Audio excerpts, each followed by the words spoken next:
السلام عليكم ورحمة الله وبركاته. ازيكم يا شباب عاملين ايه؟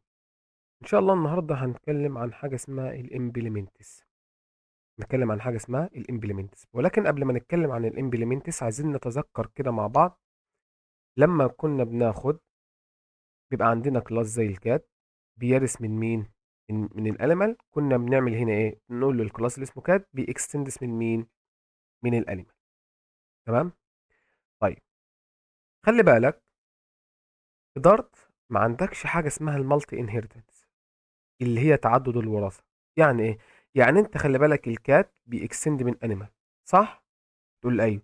خلي بالك ما ينفعش تيجي هنا وليكن مثلا عندك كلاس وليكن اسمه اي حاجة كده، وتقول ان الكلاس ان الكات بيرث من الانيمال وكمان مين؟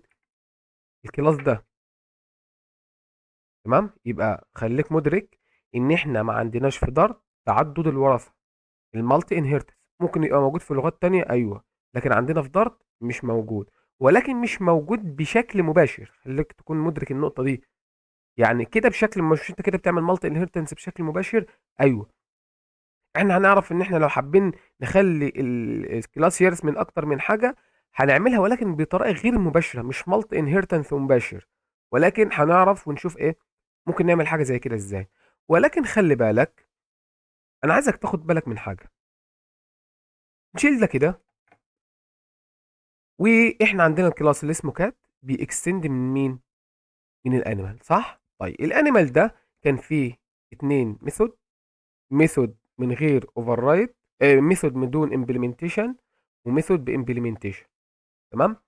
طيب وقلت لك ان انت في الميثود دي، انت لما تخلي الكلاس بتاعك ابستراكت، لما كان بيبقى ابستراكت ونيجي نشيلها من الميثود او نشيلها من الكلاس اللي اسمه الكات، هنلاقي ان هو بيدي لك ايه؟ تحذير، او مش تحذير كمان، ده ايرور. ليه؟ بقول لك ان انت في عندك ايه؟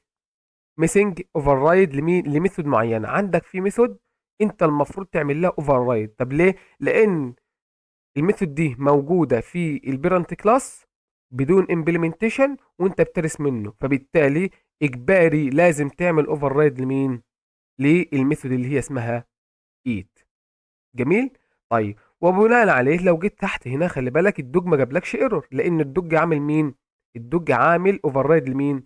للميثود دي. طب مثلا انا هشيلها من هنا وهشيلها منين؟ من هنا. تمام. طيب نشيل الكلاس ده كده او نخلي سيبه دلوقتي هنستخدمه تاني. طيب انت عندك ده ابستراكت كلاس، صح؟ طيب عندك ميثود فيها امبلمنتيشن، وعندك ميثود ما فيهاش، عندك ميثود ما فيهاش امبلمنتيشن، وعندك ميثود فيها امبلمنتيشن، صح؟ وقلت لك الشكل ده عادي، دي ميثود في كلاس معمول لها امبلمنتيشن. ولكن الشكل ده لما نعمل ميثود بدون امبلمنتيشن، علشان الدارت تسمح لنا بكده، لازم كنا نحول الابستراكت الانيمال ده ممكن ان هو كلاس عادي لان لايه؟ لابستراكت كلاس. يعني ابستراكت كلاس دي هي اللي شايله لك الايرور من هنا. زي ما قلت قبل كده واحنا بنتكلم عن ابستراكت، هي اللي بتسمح لك ان انت تعمل ميثود بدون اي امبلمنتيشن، صح؟ طيب انا دلوقتي علشان اعمل ميثود بدون اي امبلمنتيشن انا اضطريت احط ايه؟ ابستراكت كلاس، صح؟ تمام. واما حطيت ابستراكت كلاس انا اجبرت كل التشايلد كلاس ان هم يعملوا اوفر رايد لمين؟ للميثود اللي اسمها ادي. خلي بالك انا اجبرتهم، انا اجبرتهم، ولذلك هو جايب لك ايه؟ ايرور هنا. بمجرد ما تعمل اوفر رايد للادي خلاص الموضوع ايه؟ الموضوع اتحل. تمام. بس خلي بالك، خلي بالك، انت حرمت نفسك من حاجه مهمه جدا جدا جدا جدا لما استخدمت الابستراكت. انت حرمت نفسك من حاجه مهمه جدا جدا، اللي هي ايه؟ خلي بالك الابستراكت كلاس اللي هو اللي اسمه الانيمال ده، طالما هو ابستراكت ما ينفعش تاخد منه اوبجكت. ما ينفعش ايه؟ اخد منه اوبجكت. يعني ايه؟ يعني ما ينفعش تجي لي مثلا في المين هنا، مثال ده كده، وتقول له انا عندي انيمال فصل امال منها ايه واحد بتساوي انيمالز. ما ينفعش. ليه؟ بقول لك ان الابستراكت كلاس ما ينفعش ان انت تاخد منه ايه؟ انستنس. جميل. طيب خلي بالك انت دلوقتي علشان انت تجبر اليوزر او تجبر الشخص اللي هيستخدم الكلاس اللي اسمه كات ان هو يعمل، انه انت تجبره على الاوفر رايد.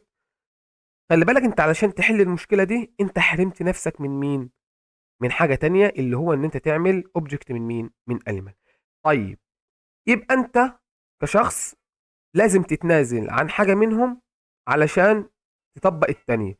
يعني لا اما تتنازل عن ان انت تعمل ابستراكت وتاخد اوبجكت من انيمال عادي، او ان انت تعمل تجبر اليوزر او تجبر الكات ده ان هو يعمل اوفر رايد والميثود، ولكن هتتحرم من ان انت تعمل ايه؟ اوبجكت من مين؟ من انيمال. طيب انت عايز تعمل الاثنين. انت عايز تعمل الاثنين. خلي بالك، قال لك الفكره كلها في مين؟ الفكره كلها عندي في مين؟ في الكلمه، بدل كلمه extend تعمل حاجه اسمها ايه؟ implements. من مين؟ من الانيمال. تمام. تمام. خلي بالك ده لغايه الان طبيعي. لما شلت الاكستند وحطيت الامبلمنت ما ظهرليش اي يعني مفيش اختلاف. الاكستند كان جايب لي مشكله على الكات، والامبلمنتس برضو جايب لي مشكله مين؟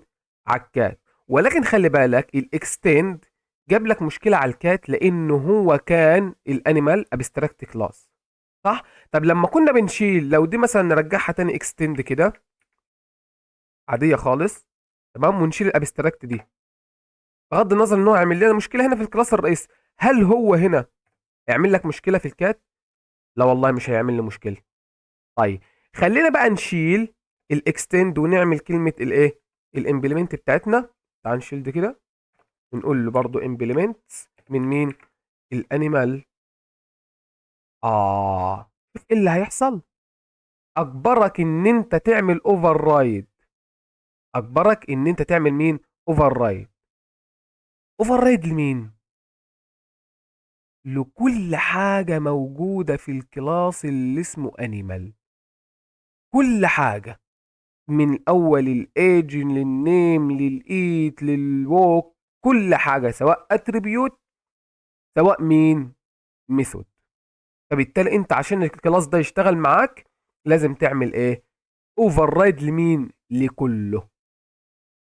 طيب انت دلوقتي خلي بالك، انت طالما الكلاس ده ما عادش ابستراكت، عادي تاخد منه اوبجكت. شايلك المشكله اهو. يبقى انا دلوقتي بالامبلمنتس حليت حاجتين حاليا. انا لا اما كنت اتنازل عن حاجه عشان حاجه. طيب انا دلوقتي لا، استفدت بمين؟ بالاثنين. طيب بس خلي بالك، انت هنا الامبلمنتس لازم يكون شكل الكات نفس شكل مين؟ الانيمال. لان هو بيعمل اوفر رايد لكل حاجه موجوده فيه، من اول الميثود لاول الاتريبيوت، سواء الميثود فيها امبلمنتيشن سواء ما فيهاش امبلمنتيشن، انت هتعمل اوفر رايد لمين؟ لكله. لذلك هو قال لك هل انت مشكلتك في الايد بس؟ لا، ده انت لازم تعمل اوفر رايد لمين؟ اللي هو المتغير الايدج والنيم والمين؟ والايت والمين؟ والووك. جميل يا شباب. طيب خلي بالك، انا في الاكستند ما كنتش اقدر اعمل مالتي انهيرتنس، صح؟ هتقول له ايوه. طب خلي بالك لو انت بتستخدم امبلمنت انت ممكن تعمل ايه؟ امبلمنت من اكتر من كلاس عادي. احنا خلي بالك لما كنا ده كانت اكستند وكنا بنعمل الشكل ده كان بيجي لنا مشكله هنا. صح ليه؟ لان انت ما كانتش تنفع تعمل ايه؟ مالتي انهيرتنس.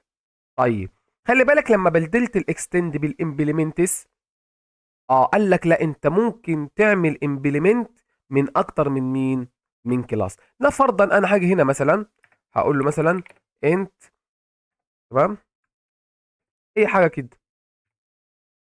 خلي بالك بمجرد ما كتبت هنا متغير جاب لك مشكله في مين؟ في الكاد. بيقول لك ايه؟ ان في ميثود في اتريبيوت او ميثود او في اي حاجه مفقوده، اللي هي مين؟ اللي هي المتغير الجديد اللي موجود فين؟ في الايه. فانت حضرتك بمجرد ما تعمل للميثود دي الاوفر رايد للاتريبيوت ده، خلاص الموضوع خلص.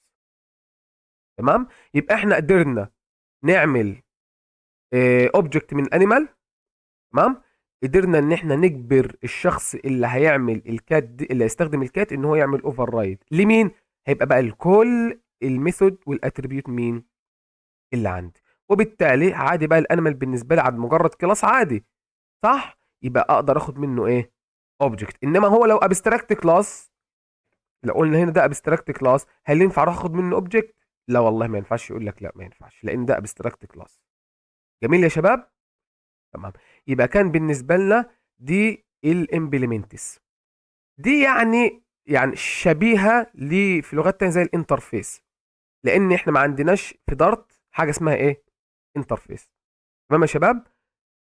كده الامبلمنتس اتكلمنا عنها، وعرفنا الفرق بينها بين الاكستند ومين والامبلمنت. طيب يجي واحد يقول لي طيب، او انا اسالك سؤال، امتى الاثنين، امتى الاكستند تكون بتجبرني، يعني امتى الامبلمنت والاكستند يجبروني على ان اعمل اوفر رايد للميثود؟ قال لك اه، كده كده الامبلمنت اجباري، صح؟ ايوه. طيب امتى بقى الاكستند تجبرك؟ تقول له لما يبقى الكلاس البيرنت ابستراكت، وانا بعمل اكستند في الشايلد، بعمل اكستند من كلاس بيرنت، فبالتالي انا مجبر ان انا اعمل اوفر رايد لمين؟ للميثود اللي عندي. تمام. خلي بالك في فرق بين الميثود بس والميثود والاتريبيوت، صح؟ جميل. يبقى كان ده بالنسبه لنا الفرق بين الاكستند والامبلمنت. استناكم الفيديو الجاي، والسلام عليكم ورحمه الله وبركاته.